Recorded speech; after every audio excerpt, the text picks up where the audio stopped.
একাদশ শ্রেণীর রাষ্ট্রবিজ্ঞান বিষয়ের সেকেন্ড সেমিস্টার পরীক্ষার ঠিক আগের মুহূর্তে নিয়ে চলে এলাম রাষ্ট্রবিজ্ঞান বিষয়ে লাস্ট মিনিট সাজেশন। পরীক্ষার ঠিক আগের মুহূর্তে তোমাদেরকে কোন প্রশ্নগুলো পড়তে হবে সেটা এই ভিডিও থেকে তোমরা জানতে পারবে। ভিডিওতে বলে দেবো এমন মাত্র কয়েকটি প্রশ্ন যে প্রশ্নগুলো পরীক্ষার জন্য ভীষণ গুরুত্বপূর্ণ, পরীক্ষাতে আসার মতো প্রশ্ন। পাশাপাশি এই ভিডিওতে আমরা শেয়ার করব একটি বোর্ডের তৈরি মডেল প্রশ্নপত্র, যে প্রশ্নপত্রে রয়েছে গুরুত্বপূর্ণ কিছু বড় প্রশ্ন। সো প্রথমে আমরা দেখে নেব বোর্ডের তৈরি মডেল প্রশ্নপত্র, তারপর আমরা রাষ্ট্রবিজ্ঞান বিষয়ে সাজেশান দেখে নেব। বোর্ডের তৈরি নমুনা প্রশ্নপত্রে যে প্রশ্নগুলো রয়েছে ঠিক সেইভাবে এই প্রশ্নটি আমরা নিজেরা বানিয়েছি তোমাদের বোঝার সুবিধার্থে। সো বিভাগ ক 1-এর দাগ বলা হচ্ছে যে কোনো 5টি প্রশ্নের উত্তর দাও। এখানে 2 মার্কের 5টি প্রশ্নের উত্তর লিখতে হবে, টোটাল 10 নম্বর রয়েছে। কি কি প্রশ্ন রয়েছে দেখে নাও। প্রথম প্রশ্ন, আইনের 2টি বৈশিষ্ট্য উল্লেখ করো।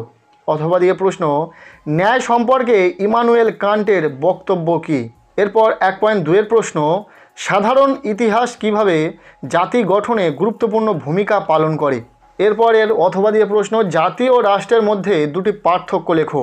বেশিরভাগ প্রশ্নের তোমরা কিন্তু পরীক্ষাতে অথবা প্রশ্ন পেয়ে যাবে, সেক্ষেত্রে তোমাদের সুবিধা হবে প্রশ্ন অ্যান্সার করতে। এরপর 1.3-এর প্রশ্ন, সর্বাত্মকবাদের 2টি বৈশিষ্ট্য উল্লেখ করো। এর অথবা দিয়ে প্রশ্ন, প্রত্যক্ষ গণতন্ত্র বিলুপ্তির 2টি কারণ উল্লেখ করো। নেক্সট 1.4-এর প্রশ্ন, মৌলিক অধিকারগুলি স্থিতিশীল কিন্তু নির্দেশমূলক নীতিসমূহ গতিশীল কেন। এরপর 5 নম্বর প্রশ্ন, নির্বাচন কমিশনের 2টি ত্রুটি উল্লেখ করো। 2 মার্কের জন্য এই প্রশ্নগুলো ভীষণ গুরুত্বপূর্ণ, খুব ভালো করে পড়বে। এরপর আমরা দেখে নেব বিভাগ খ 2-এর দাগ, যেখানে বলা হচ্ছে যে কোনো 3টি প্রশ্নের উত্তর দাও। 4 নম্বরের 3টি প্রশ্নের উত্তর লিখতে হবে, টোটাল 12 নম্বর রয়েছে এবং এখানে বেশ কিছু প্রশ্নের তোমরা অথবা প্রশ্ন পেয়ে যাবে। যে প্রশ্নগুলি এখানে গুরুত্বপূর্ণ রয়েছে খুব ভালো করে তোমরা পড়বে, সেই প্রশ্নগুলি দেখে নাও। প্রথম প্রশ্ন, জাতির আত্মনিয়ন্ত্রণের অধিকারের সপক্ষে যুক্তি দাও।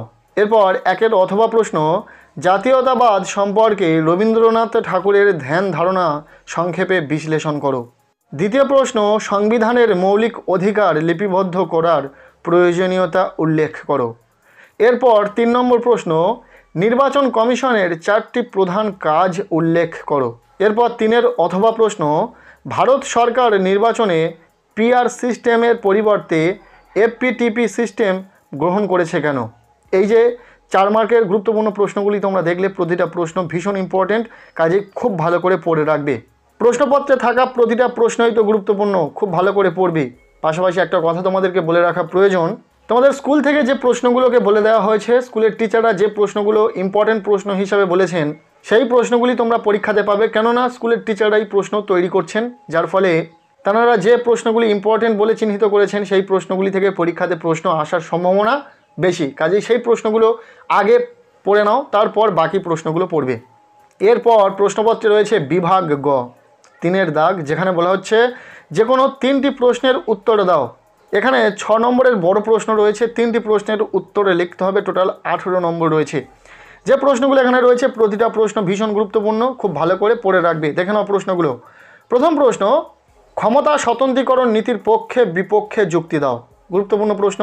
এর অথবা দিয়ে প্রশ্ন, স্বাধীনতা বলতে কী বোঝো, স্বাধীনতার রক্ষা কবচগুলি সংক্ষেপে আলোচনা করো। এরপর 2 নম্বর প্রশ্ন, ভারতীয় সংবিধানের যুক্তরাষ্ট্রীয় প্রকৃতি আলোচনা করো।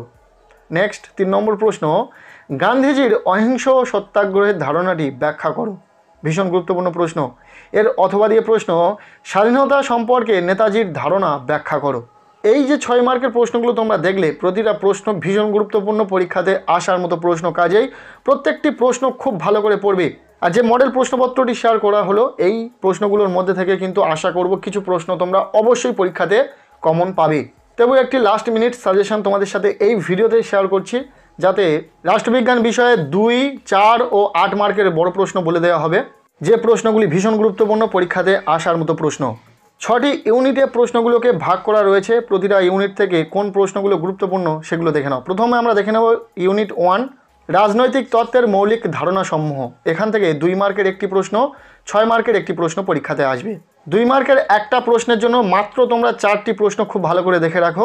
প্রথম প্রশ্ন, স্বাধীনতা কি, কিভাবে স্বাধীনতা রক্ষা করা যায় তার 2টি উপায় উল্লেখ করো। দ্বিতীয় প্রশ্ন, ন্যায় সম্পর্কে ইমানুয়েল কান্টের বক্তব্য কী। 3 নম্বর প্রশ্ন, স্বাধীনতা সম্পর্কিত ল্যাক্সির ধারণাটি লেখো। 4 নম্বর প্রশ্ন, সাম্য ও ন্যায়ের মধ্যে সম্পর্ক আলোচনা করো। 2 মার্কের জন্য এই 4টি প্রশ্ন খুব ভালো করে পড়বে। নেক্সট আমরা দেখে নেব 6 মার্কের প্রশ্নের জন্য মাত্র 3টি প্রশ্ন। একটি প্রশ্ন পরীক্ষাতে পাবে, তার জন্য যে 3টি প্রশ্ন এখান থেকে খুব ভালো করে দেখে যাবে। প্রথম প্রশ্ন, স্বাধীনতা বলতে কী বোঝো? স্বাধীনতার রক্ষা কবচগুলি সংক্ষেপে আলোচনা করো। দ্বিতীয় প্রশ্ন, সাম্য কাকে বলে এবং সাম্যের বিভিন্ন রূপ আলোচনা করো। এরপর 3 নম্বর প্রশ্ন, ক্ষমতা স্বতন্ত্রীকরণ নীতির পক্ষে ও বিপক্ষে যুক্তি দাও।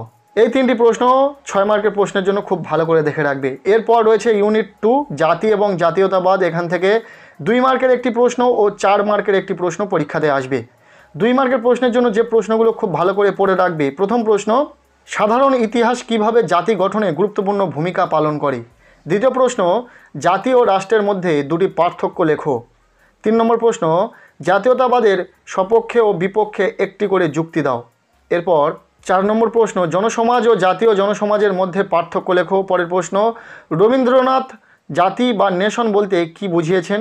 এরপর 6 নম্বর প্রশ্ন, উদ্বাস্তু সমস্যার মূলে কোন তথ্য দায়ী এবং কেন। 2 মার্কের জন্য এই প্রশ্নগুলো খুব ভালো করে পড়বে। এরপর প্রশ্নের মান 4 মানের প্রশ্নের জন্য যে গুরুত্বপূর্ণ প্রশ্ন কয়েকটি পড়ে রাখবে তোমরা। মাত্র 2টি প্রশ্ন পড়বে এখান থেকে। প্রথম প্রশ্ন, জাতির আত্মনিয়ন্ত্রণের অধিকারের সপক্ষে যুক্তি দাও। দ্বিতীয় প্রশ্ন, আন্তর্জাতিকতাবাদের অর্থ লেখো, এর প্রকৃতি ও গুরুত্ব আলোচনা করো। এরপর রয়েছে ইউনিট 3, সরকারের বিভিন্ন রূপ। এখানে 2 মার্কের একটি প্রশ্ন এবং 6 মার্কের একটি প্রশ্ন আসবে।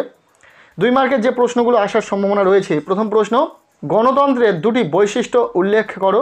দ্বিতীয় প্রশ্ন, প্রত্যক্ষ গণতন্ত্র বিলুপ্তির দুটি কারণ উল্লেখ করো। এরপর 3 নম্বর প্রশ্ন, সমাজতান্ত্রিক গণতন্ত্রের দুটি বৈশিষ্ট্য লেখো। 4 নম্বর প্রশ্ন, কর্তৃত্ববাদী সরকারের দুটি বৈশিষ্ট্য উল্লেখ করো। এরপর 5 নম্বর প্রশ্ন, সর্বাত্মকবাদের দুটি বৈশিষ্ট্য উল্লেখ করো। গণতন্ত্র ও সর্বাত্মকবাদী শাসন ব্যবস্থার মধ্যে দুটি পার্থক্য নির্দেশ করো। এরপর এখান থেকে 2 মার্কের জন্য শেষ প্রশ্ন, উদারনৈতিক গণতন্ত্রের দুটি মূল নীতি উল্লেখ করো। এরপর এই অধ্যায় থেকে যেহেতু একটি 6 মার্কের প্রশ্ন আসবে, তো এখান থেকে 6 মার্কের প্রশ্নের জন্য যে প্রশ্নগুলো খুব ভালো করে পড়ে যাবে। প্রথম প্রশ্ন, প্রত্যক্ষ এবং পরোক্ষ গণতন্ত্রের সংজ্ঞা দাও এবং এদের মধ্যে সাদৃশ্যগুলি আলোচনা করো। দ্বিতীয় প্রশ্ন, সার্বত্রিকবাদ বা ফ্যাসিবাদী রাষ্ট্রের মূল বৈশিষ্ট্যগুলি লেখো। 6 নম্বরের প্রশ্নের জন্য এই দুটি প্রশ্ন খুব ভালো করে পড়বে। এরপর আমরা দেখে নেব ইউনিট 4, সমকালীন ভারতীয় রাষ্ট্রচিন্তা অগ্রণী চিন্তাবিদগণ। এখান থেকে 6 মার্কের একটি প্রশ্ন আসবে পরীক্ষাতে। সো এখান থেকে 6 নম্বরের বড় প্রশ্নের জন্য যে প্রশ্নগুলো গুরুত্ব সহকারে পড়ে যাবে। প্রথম প্রশ্ন, গান্ধীজির অহিংস সত্যাগ্রহের ধারণাটি ব্যাখ্যা করো। দ্বিতীয় প্রশ্ন, গান্ধীজির অছিবাদ সম্পর্কিত ধারণার বৈশিষ্ট্যগুলি উল্লেখ করো। 3 নম্বর প্রশ্ন, নেতাজির স্বাধীনতা ও জাতীয়তাবাদের ধারণা বিশ্লেষণ করো। এবং 4 নম্বর প্রশ্ন, মৌলানা আবুল কালাম আজাদের শিক্ষা সংক্রান্ত ধারণার বৈশিষ্ট্যগুলি উল্লেখ করো। এই 4টি প্রশ্ন তোমরা খুব ভালো করে দেখে রাখো 6 মার্কের প্রশ্ন হিসাবে। এরপর আমরা দেখে নেব ইউনিট 5, মৌলিক অধিকারের অর্থ ও প্রকৃতি নির্দেশমূলক নীতি ও কর্তব্যসমূহ। এই অধ্যায় থেকে 2 মার্কের একটি প্রশ্ন ও 4 মার্কের একটি প্রশ্ন পরীক্ষাতে আসবে। সো 2 মানের প্রশ্নের জন্য যে প্রশ্নগুলো গুরুত্ব সহকারে তোমরা পড়বে। প্রথম প্রশ্ন, সাম্যের অধিকারের 14 নম্বর ধারায় কি বলা হয়েছে। দ্বিতীয় প্রশ্ন, মৌলিক অধিকারগুলি স্থিতিশীল কিন্তু নির্দেশমূলক নীতিসমূহ গতিশীল কেন। 3 নম্বর প্রশ্ন, মৌলিক অধিকার এবং রাষ্ট্র পরিচালনার নির্দেশমূলক নীতিসমূহের মধ্যে দুটি প্রধান পার্থক্য উল্লেখ করো। 4 নম্বর প্রশ্ন, স্বাধীনতার অধিকার সংক্রান্ত 22 নম্বর ধারাটি বিবৃত করো। 5 নম্বর প্রশ্ন, স্বাধীনতার অধিকারের 19 নম্বর ধারায় কি বর্ণিত হয়েছে। 2 নম্বরের প্রশ্নের জন্য এই প্রশ্নগুলো খুব ভালো করে পড়বে। এরপর প্রশ্নের মান 4। যেহেতু এখান থেকে একটি 4 নম্বরের প্রশ্ন আসবে, তার জন্য আমরা বলে দেব মাত্র 3টি গুরুত্বপূর্ণ প্রশ্ন, যে প্রশ্নগুলো খুব ভালো করে পড়ে রাখবে। প্রথম প্রশ্ন, সংবিধানে মৌলিক অধিকারগুলি লিপিবদ্ধ করার প্রয়োজনীয়তা উল্লেখ করো। দ্বিতীয় প্রশ্ন, ভারতের সংবিধানে বর্ণিত স্বাধীনতার অধিকারটি সংক্ষেপে আলোচনা করো। এরপর এখান থেকে 3 নম্বর প্রশ্ন, স্বরাষ্ট্র পরিচালনার নির্দেশমূলক নীতিগুলির গুরুত্ব ও তাৎপর্য ব্যাখ্যা করো। এরপর আমরা দেখে নেব ইউনিট 6, নির্বাচন ও প্রতিনিধিত্ব। এখান থেকে 2 মার্কের একটি প্রশ্ন ও 4 মার্কের একটি প্রশ্ন পরীক্ষাতে আসবে। 2 মানের প্রশ্নের জন্য যে প্রশ্নগুলো তোমরা খুব ভালো করে পড়ে রাখবে। প্রথম প্রশ্ন, ফার্স্ট পাস্ট দ্য পোস্ট ব্যবস্থা কেন ছোট বা সংখ্যালঘু দলগুলির পক্ষে অনুপযুক্ত। দ্বিতীয় প্রশ্ন, first past the post system বর্তমানে কোন কোন দেশে প্রচলিত রয়েছে। এরপর 3 নম্বর প্রশ্ন, ফার্স্ট পাস্ট দ্য পোস্ট ব্যবস্থাটির কারণসমূহ আলোচনা করো। 4 নম্বর প্রশ্ন, এফপিটিপি এর কয়েকটি সুবিধা উল্লেখ করো। 5 নম্বর প্রশ্ন, ভারতের নির্বাচন কমিশনের দুটি ত্রুটি লেখো। এই 5টি প্রশ্ন অত্যন্ত গুরুত্ব সহকারে 2 মার্কের প্রশ্ন হিসাবে পড়ে রাখো এই অধ্যায় থেকে। এরপর আমরা দেখে নেব এই অধ্যায় থেকে যেহেতু একটি 4 মার্কের প্রশ্ন আসবে, তার জন্য মাত্র 3টি গুরুত্বপূর্ণ প্রশ্ন তোমাদেরকে বলা হচ্ছে, যে প্রশ্নগুলি অবশ্যই তোমরা পড়ে রাখবে। প্রথম প্রশ্ন, সহজ সংখ্যাগরিষ্ঠ পদ্ধতিটির সুবিধা ও অসুবিধাগুলি আলোচনা করো। এরপর দ্বিতীয় প্রশ্ন, ভারত সরকার নির্বাচনে পিআর সিস্টেমের পরিবর্তে এফপিটিপি সিস্টেম গ্রহণ করেছেন কেন? এরপর 3 নম্বর প্রশ্ন, নির্বাচন কমিশনের গঠন এবং এর দুটি কার্যাবলী লেখো। এই 3টি প্রশ্ন 4 মানের বড় প্রশ্নের জন্য খুব ভালো করে পড়ে রাখো। সো এই ছিল ক্লাস 11-এর সেকেন্ড সেমিস্টারের পরীক্ষার জন্য রাষ্ট্রবিজ্ঞান বিষয়ে একটি লাস্ট মিনিট সাজেশন ভিডিওতে বলা প্রতিটা প্রশ্ন ভীষণ গুরুত্বপূর্ণ, খুব ভালো করে পড়ে রাখবে। আর প্রথমে যে নমুনা প্রশ্নপত্রটি শেয়ার করলাম সেখানে যে বড় প্রশ্নগুলো রয়েছে সেই প্রশ্নগুলো জোর দিয়ে পড়বে। আজকের এই ভিডিওটি ব্যাস এতটুকুই। কেমন লাগলো ভিডিওটি কমেন্টের মাধ্যমে জানিও। ভিডিওটি ভালো লেগে থাকলে লাইক করে দাও। আমাদের এই চ্যানেলে নতুন হলে চ্যানেলটিকে সাবস্ক্রাইব করে রাখো। আর পারলে ভিডিওটি বন্ধুদের সাথে প্রচুর শেয়ার করে দাও।